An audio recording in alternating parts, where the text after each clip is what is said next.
Boa noite, eu sou Marco Antônio, advogado, professor de Direito e criei esse canal para ajudar você, aluno de Direito, com dificuldade em processo civil.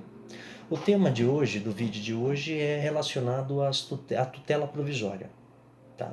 A tutela provisória, antes de mais nada, eu preciso esclarecer que ela se divide entre tutela provisória de urgência e tutela provisória de evidência. O que eu quero falar hoje, o tema que eu proponho falar hoje é a tutela provisória de urgência. Tá? A tutela provisória de evidência, ela tem previsão lá no artigo 311, em outro momento nós falaremos sobre ela. Então ficaria um vídeo muito pesado para falar das duas. Então hoje nós vamos falar da tutela provisória de urgência. Quando eu falo em tutela provisória, seja de urgência ou de evidência, é importante eu ter em mente que toda ação ela tem um pedido, uma tutela final, a tutela definitiva. Então, quando eu tenho uma ação em mente, eu tenho um objeto a ser pretendido. E o objeto, lógico, eu quero que seja provido, que seja dado em definitivo. Só que pode ocorrer uma situação em que eu precise da antecipação dessa tutela. Seja porque meu direito é evidente, artigo 311 lá do Código de Processo Civil, seja porque o meu direito é urgente. Nós sabemos que o Poder Judiciário ele tem a sua morosidade. Nós sabemos que nem sempre dá para esperar a decisão final, o trânsito em julgado com a possibilidade de recursos que sobrepõem um ao outro. Às vezes eu não tenho essa condição.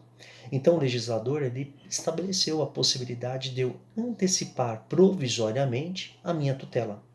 Essa tutela que eu quero antecipar provisoriamente, ela pode ser no todo o pedido da minha petição inicial, ou pode ser em parte, não tem prejuízo nenhum. É mais comum ser em parte. Raramente eu ingresso com uma ação com o pedido casando completamente com o pedido final. O objeto da tutela provisória é o quê? Na tutela provisória de urgência, o meu direito tem que ser urgente.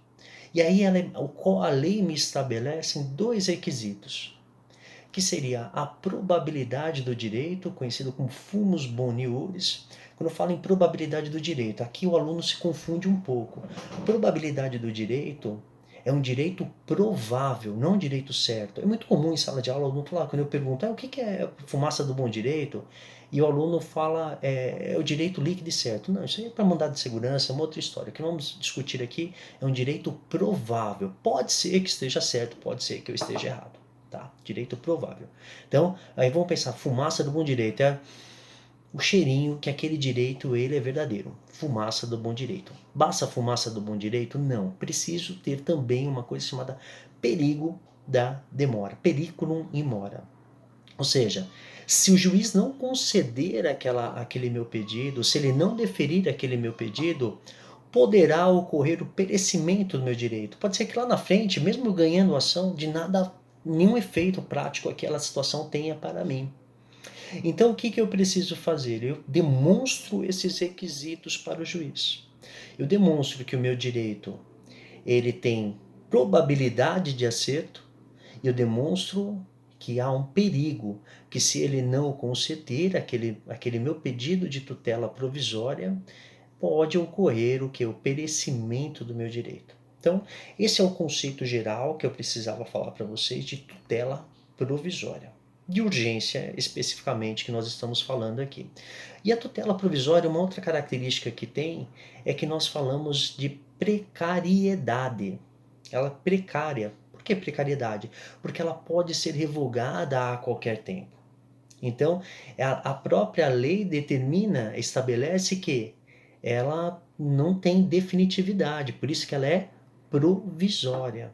A tutela provisória pode ser deferida liminarmente. Olha, aqui eu faço um parênteses nessa explanação, porque o aluno geralmente confunde liminar com tutela provisória como se fossem sinônimos. Errado, não é isso. Tutela provisória é isso que eu acabei de explicar para vocês. Eu tenho a tutela final do processo, eu quero antecipar para um momento anterior provisoriamente. Ponto. Liminar. Liminar é toda e qualquer decisão dada pelo juiz sem ouvir a outra parte. Porque a regra do Código de Processo Civil qual é? Efetivo contraditório. Sempre o juiz, antes de dar uma decisão, ele deve ouvir a outra parte. Mas às vezes, quando eu falo em tutela provisória, minha situação é tão urgente na tutela provisória de urgência, reforçando que eu estou falando sobre isso, A minha situação é tão urgente, mas tão urgente, que não dá para o juiz ouvir a outra parte. Ele precisa deferir o meu direito imediatamente. Quer ver um exemplo, para ficar mais claro para todos? O teu cliente precisa passar por uma cirurgia que já estava programada, ele precisa passar por um tratamento, um procedimento cirúrgico, e o convênio médico nega. Eu já tive um caso nesse sentido. O convênio médico nega um dia antes do procedimento cirúrgico. É um problema relacionado a câncer ou qualquer outro tipo de doença. Gente, não dá para eu esperar a tutela final, não dá para esperar a outra parte responder e depois. Não dá, porque aquela situação, dependendo do tipo de cirurgia que será realizada, pode ser realmente muito urgente. Outra situação, para concessão de medicamentos. Às vezes o seu cliente ele precisa de medicamentos para tratamento de câncer ou doenças que acabam sendo perigosas, doenças que acabam comprometendo a saúde dele. Se ele não se medicar, eu preciso fazer um pedido de tutela provisória em caráter liminar, inaudita altera par, sem ouvir outra parte. Então, tutela provisória, por favor, não confundam com liminar. Pode ser que a tutela provisória seja deferida liminarmente. Quer ver? O próprio Código de Processo Civil ele vai estabelecer lá no artigo 300, parágrafo 2º, a tutela de urgência pode ser concedida liminarmente ou após justificação prévia. Tá bom? Então, para ficar bem claro, não é sinônimo. É muito comum o aluno confundir isso. A minha tutela provisória de urgência, ela tem dois momentos. Ela pode ser tanto antecedente como incidente. O que quer dizer isso? Eu posso fazer o pedido de tutela provisória antes mesmo de fazer a minha petição inicial. Assim, para fins didáticos, para trocarmos uma ideia, seria uma mini petição inicial. Eu brinco, eu falo com meus alunos, uma mini petição inicial. Porque a lei fala que eu faço uma breve exposição dos fatos, do direito, e depois eu tenho a possibilidade de complementar. Isso a gente vai falar em outro vídeo também. Mas o que eu quero falar com vocês aqui é que existe a antecedente, que eu a faço, e depois eu complemento a minha petição inicial, concluo os meus argumentos. Ponto. Existe a incidente, é aquela que é feita na petição inicial, ou no corpo do processo, no curso do processo. No decorrer do processo surge uma situação tal, por exemplo, você está discutindo um débito num processo, uma cobrança indevida. Até lá está tudo certo. E aí no meio do processo seu cliente recebe uma ameaça de protesto do nome dele. No começo não tinha, mas surgiu no meio do processo. Você comunica aquele fato para o juiz e você pode sim requerer a qualquer tempo no processo de conhecimento, sem prejuízo algum. Tá? E a tutela pode ser deferida pelo juiz imediatamente, de forma liminar, pode ser deferida pelo juiz após a manifestação da parte contrária, pode ser deferida pelo juiz lá na frente, na sentença. Não é raro o juiz deferir a tutela provisória na sentença. Qual é a diferença do juiz deferir na sentença? Fala assim, mas agora já foi. Tem diferença para efeitos de recurso. Se houver um recurso de apelação, a tutela provisória não terá o efeito suspensivo comum do recurso de apelação. Tá? Então, essa é a ideia. Então, quando eu falo em tutela provisória, ela pode ser feita antes da minha petição inicial, numa mini petição inicial, porque a minha situação é tão urgente, mas tão urgente que não dá tempo de eu desenvolver uma peça de verdade, eu desenvolvo uma peça mais sumária, mais breve, ou na minha petição inicial, ou no corpo da minha petição. Se for antes da petição inicial, tutela antecedente. Se for no corpo da petição ou no curso do processo, tutela provisória de urgência e incidente. Ela pode ser tanto com caráter satisfativo ou quanto caráter preventivo, acautelatório.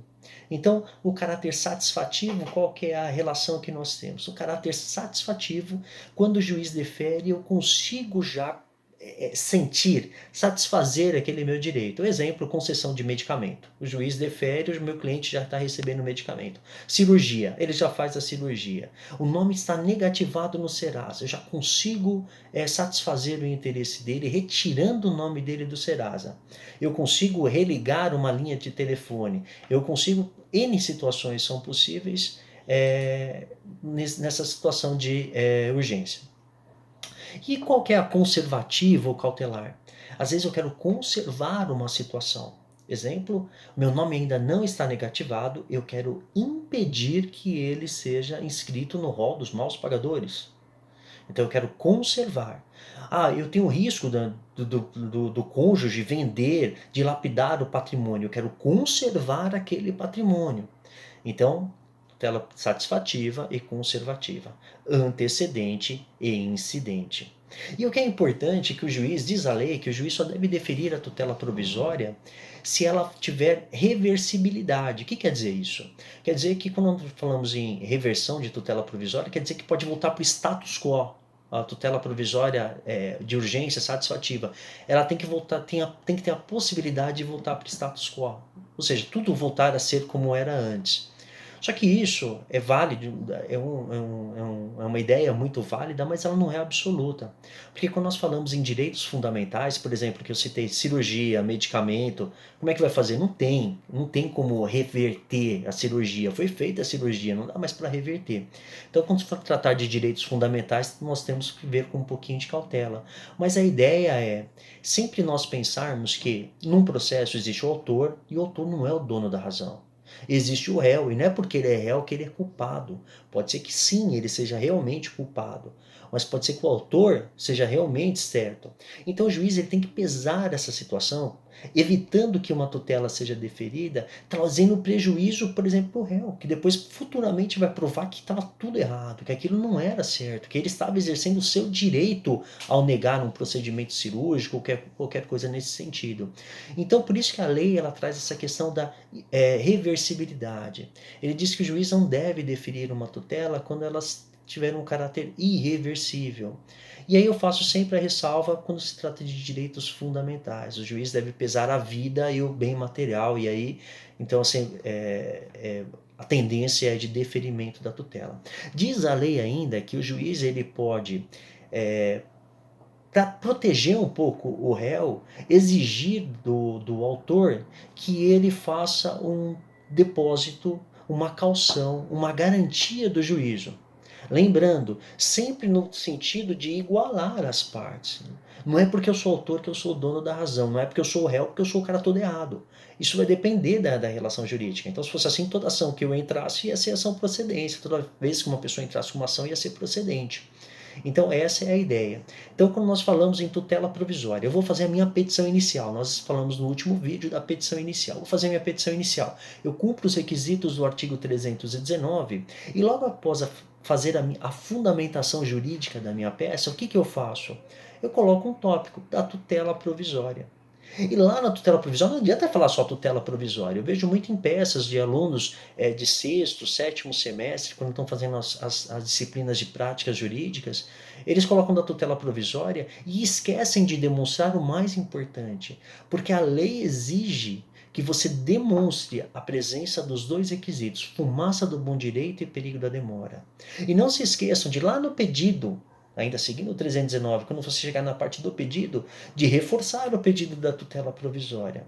E quando você for fazer o seu pedido de tutela provisória, não adianta falar só da fumaça do bom direito e perigo da demora. Você precisa ser claro, dizendo o que você deseja com aquela tutela. Qual que é o objetivo daquela tutela.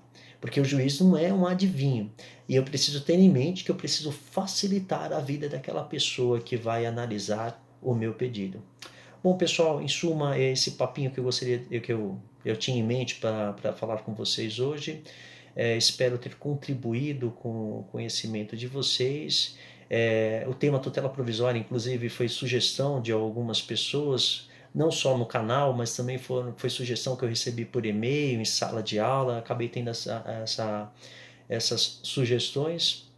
Espero ter ajudado. Falaremos de novo ainda de tutela provisória, mas antes disso temos muita coisa para falar sobre a própria petição inicial, sobre alguns requisitos aí da petição inicial. Falaremos um pouco de contestação ainda e fico sempre à disposição de vocês no sentido de fazerem considerações de temas que vocês considerem importante. Eu posso pular a ordem, porque não dá para trabalhar, eu trabalho sempre com vídeos curtos. Para trabalhar o processo de conhecimento todinho, eu vou ficar um ano só falando do processo de conhecimento. Então a gente pode falar de recurso, pode mudar um pouquinho e voltar para o processo de conhecimento, fazer uma troca, especialmente para quem tem interesse em algum tema para concurso ou para exame de ordem. Tá bom? Por favor, se inscrevam no canal. Obrigado por assistirem o vídeo. Espero ter contribuído com o conhecimento de vocês. Desejo muito sucesso e um grande abraço.